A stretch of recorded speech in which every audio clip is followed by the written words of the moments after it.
Hey, everybody. Welcome to the morning market briefing. It's Monday, May 18th, 2026. Hope you're doing well. Hope you had a good weekend. We got super producer Hicks back from New York. He really set the town on fire, it sounds like. So glad to have him back in the saddle. M&A is back, boys. Next era. Thinking about buying Dominion Energy. Just a cool $66 billion deal, mostly in stock. Ben, what's the angle? This would be the biggest power deal ever.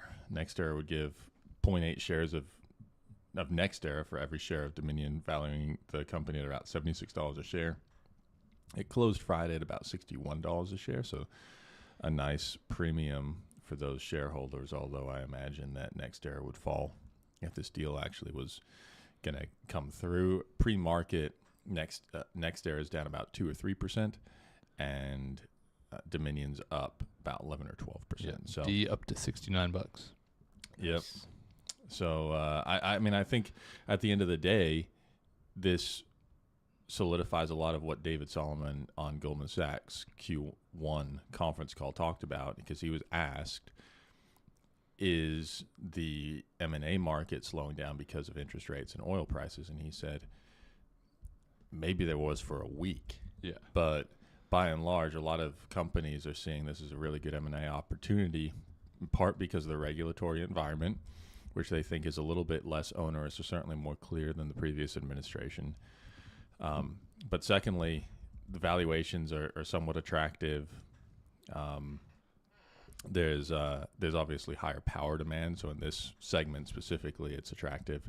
But even beyond all that, a lot of companies are viewing the potential of combining entities as much less difficult a task than combining entities before AI, because what you can do is you can stitch together ERP systems much, much, much faster and more easily.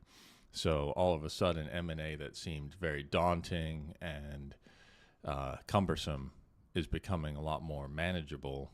And certainly for the executives, they think, well, AI can just knit it together, and to some extent they're right. I think it's going to be interesting, I think, to see the postmortems on some of these deals, because I mean, historically, I mean, we've always kind of rolled our eyes at some of the synergies that are alleged that will be, conceived out of, you'll see a deal get done and they'll say, oh, we think this unlocks $30 billion of synergies over the next 15 years. Mm-hmm. And you never really get a thorough rewrite on those, and you never really necessarily know if those synergies were achieved. It seems like if you're saying, hey, part of why these deals can get done more easily is that the AI is going to work, is we should see some real success stories. Yep. And Dominion's a fairly hot commodity anyway because of its location in Virginia and its ability to provide power to a lot of these data centers in that area.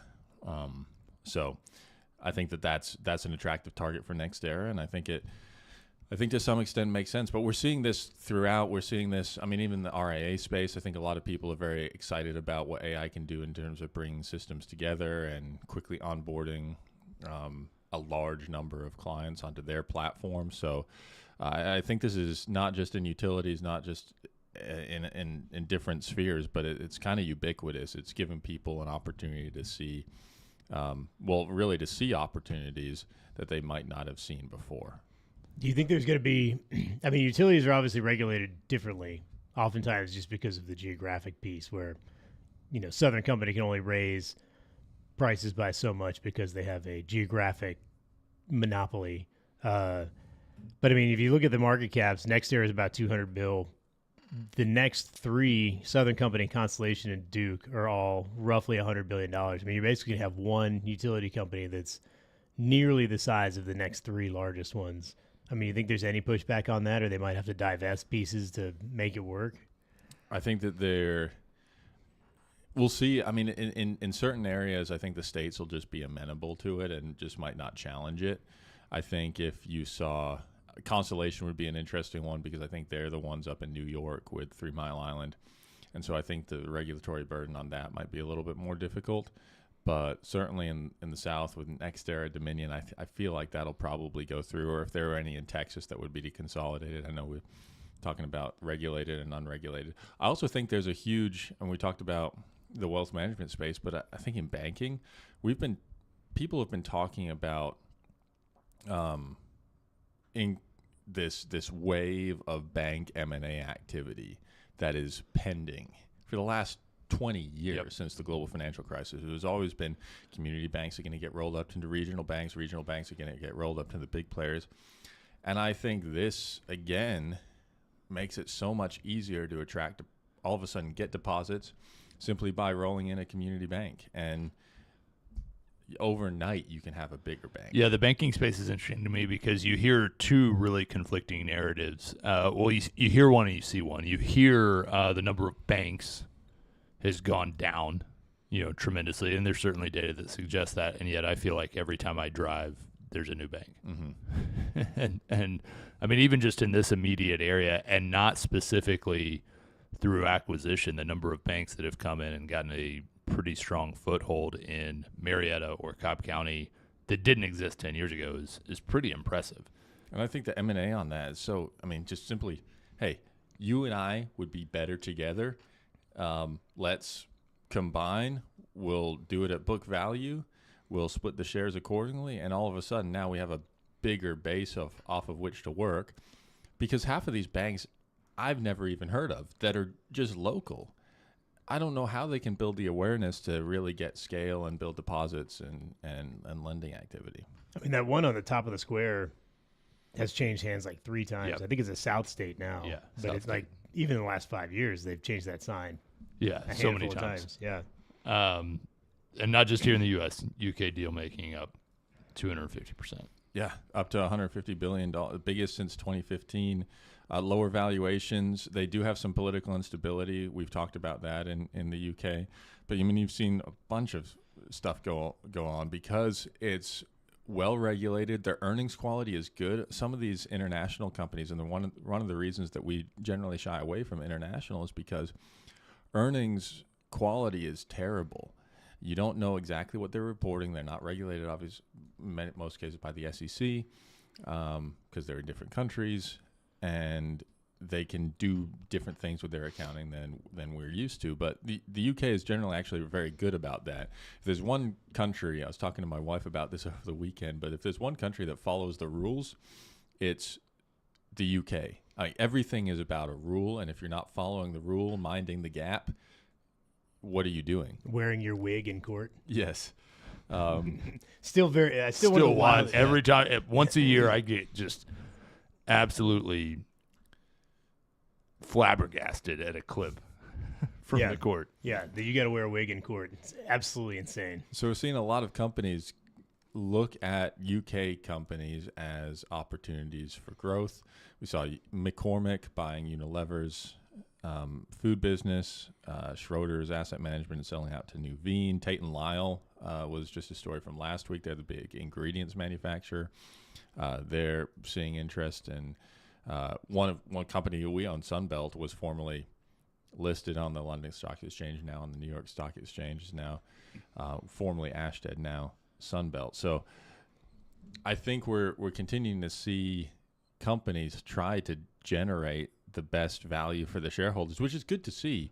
And some of that's coming in M&A, some of that's coming in being selective about where you pick up M&A, and that's all good for the investment banks.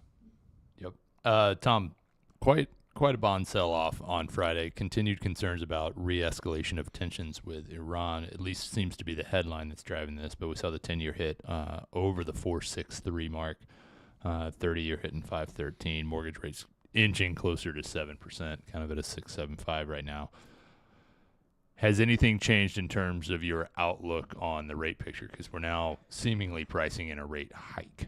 I mean, I think that would be extremely unwise. But I think if you go back and listen to all of our calls the last couple of years, the expectation markets have been consistently wrong, and they swing wildly based on what's currently happening, not what reality is.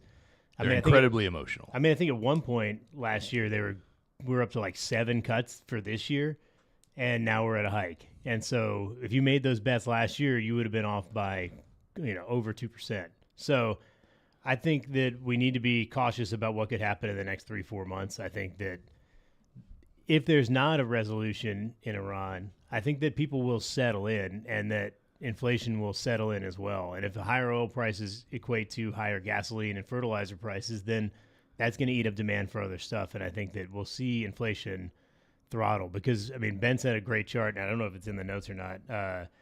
The real places we see inflation are really everything that the government touches. And you could argue that that's even the gasoline markets at this point, which is that, you start doing rent interventions, you start to see rent spiral. You start to do healthcare interventions, think Obamacare, you see that spiral. You start to see, the change in how you finance your college education and look at what college costs now versus what it did in 1990. You start a war in the Middle East. Yeah, and you have a government intervention in the Strait of Hormuz, and guess what? Prices start going up. But those are more structural, but a lot of those things involve having to print money in order to satisfy need. And so they're printing money to lend for student loans. They're printing money to pay for people's health care.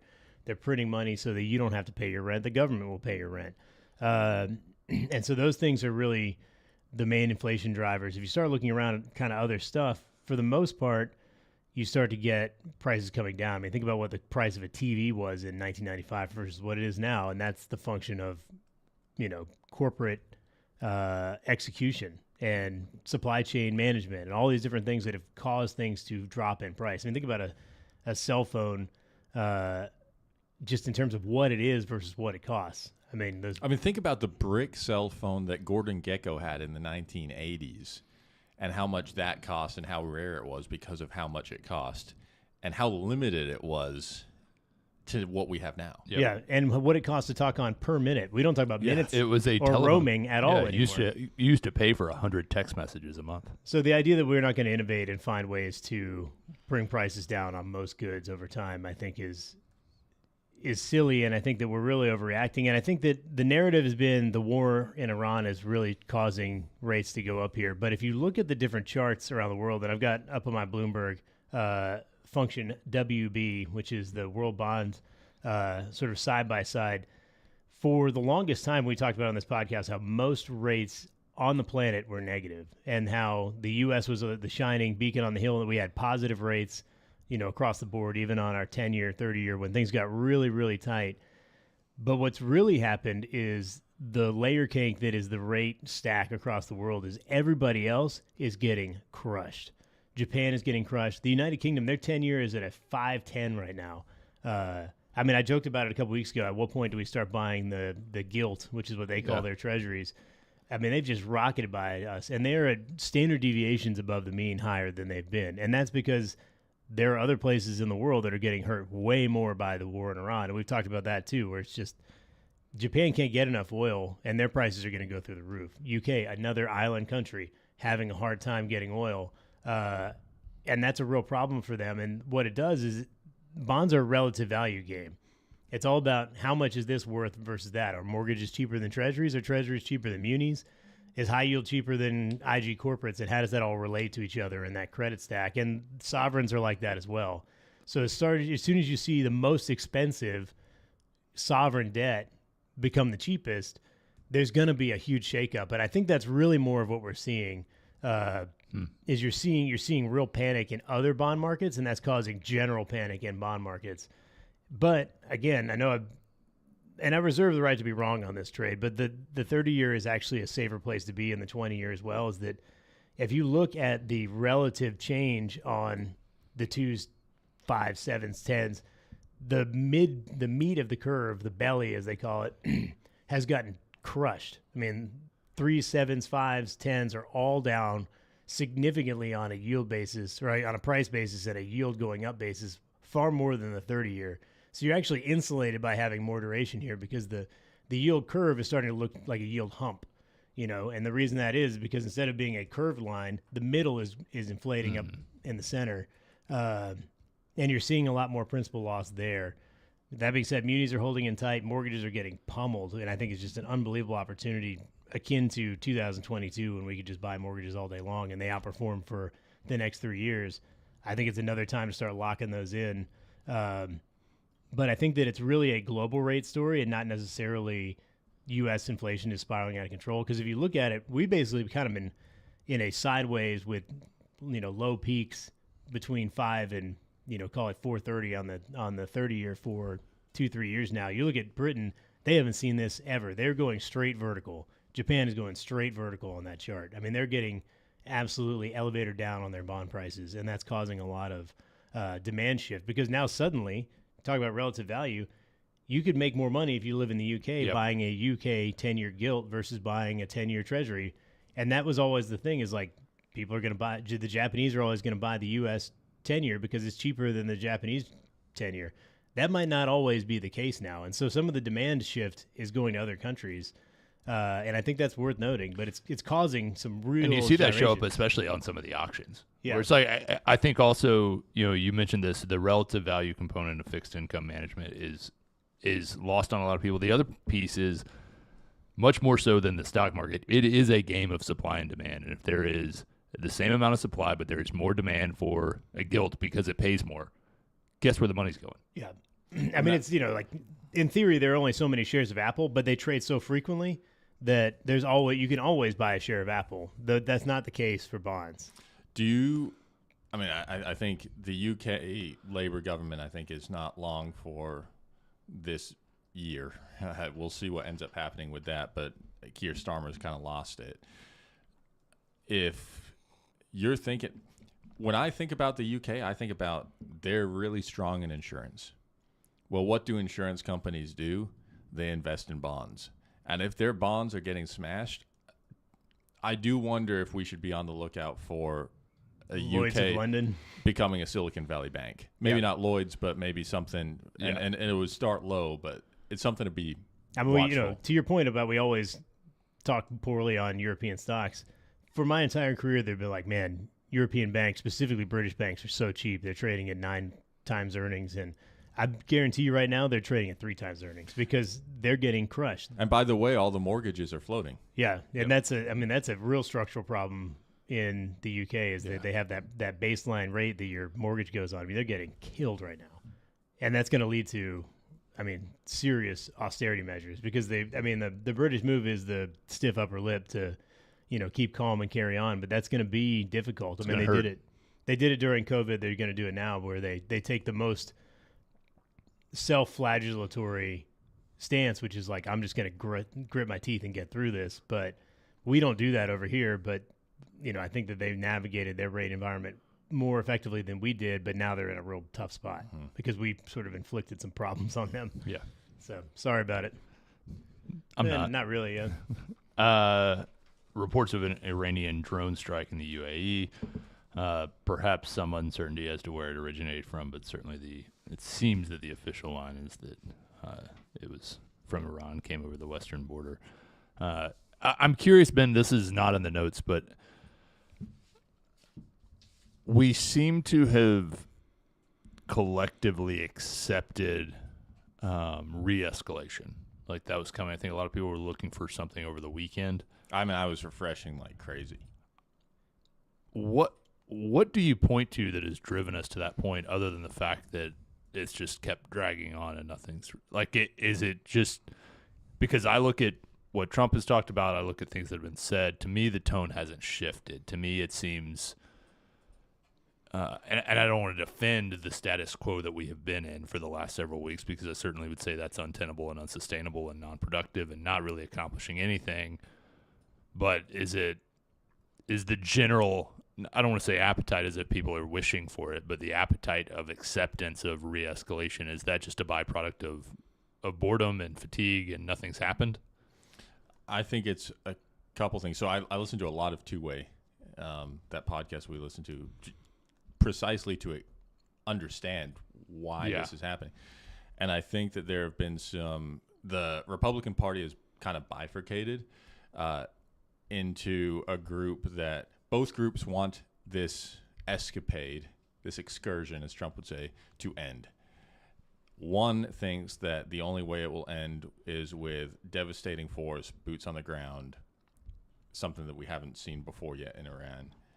The other is we just need to leave. And either way, the middle course is viewed as untenable. But I think that right now, Trump is undecided. And I think that middle course is the status quo for now. And I think that people are anxious it's kind of that suspended chord. You know, you finish the song finishes, and yet it doesn't finish on the tonic key. It doesn't finish on that resolution note. And I think that that's where we are in Iran. And I think that everyone feels that tension about something's got to change. I don't know what it's going to change. We just got to do something. And I think that then feeds into the market. And then there was this narrative in the market, and I don't know who perpetrated it, but the narrative was on Friday that now that Trump's done with China, it's back to war. It's back to war. And and that's the piece that I've really struggled connecting the dots on, because I think you're right. I think the status quo, typically you might view that as certain and dependable, but the reality is everybody kind of recognizes the status quo as this middle ground, and so got to go break one way or the other.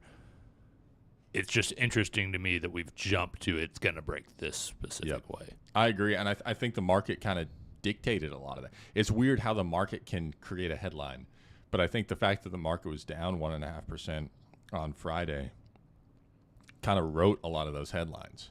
And then what are you going to – because no one knew why the market was down. Yep. And so they'll write a headline, the market falls as fears of Iran escalation rise again.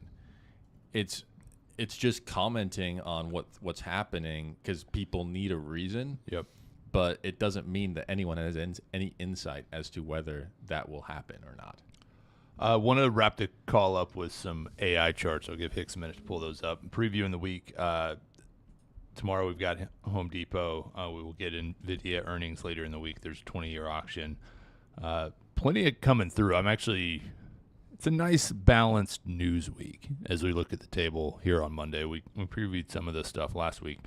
But let's wrap up here with some AI charts that you saw over the weekend, Ben.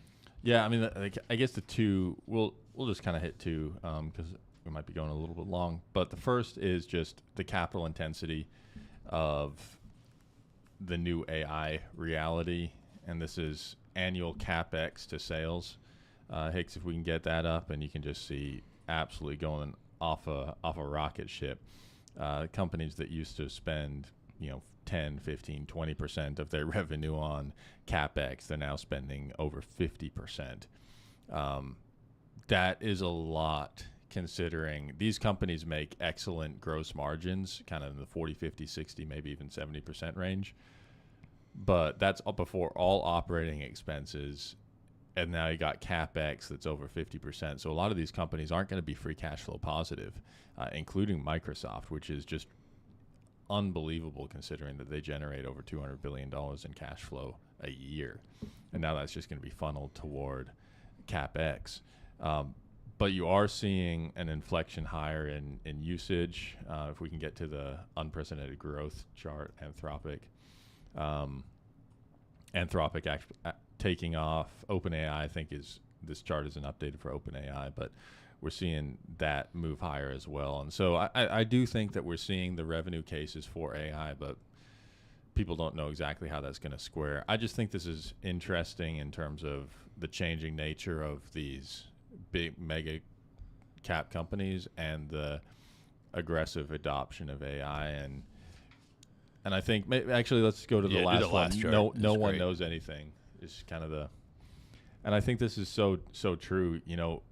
We had the internet, then we had mobile, now we have Gen AI, and what ends up happening is that a lot of the things that we see today don't actually exist in 10, 15, 20 years. When was the last time you were on AOL Instant Messenger? Or used your BlackBerry? Yeah. I wish. I wish it was every day. Man. Netscape. That was the truth. Remember BlackBerry, Research in Motion? Yep. I was trying to explain Prodigy to the young boys, like the very first version of the internet. Yeah. We had it. I used to play Sesame Street games on it, which is that's how long ago we had a very early dial-up situation, and it was in green because we didn't have a VGA card.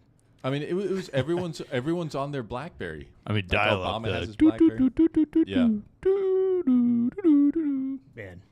Man, you got mail. Yeah, good old days. Yeah, it's something to be mindful of. Things that seem, impossibly overwhelming as a trend, many of them won't exist. Mm-hmm. And And that's not a new phenomenon. Perhaps it's a new application of the same phenomenon, but nobody knows anything. And on that note, we'll wrap it up there. Be back tomorrow. Y'all have a great day.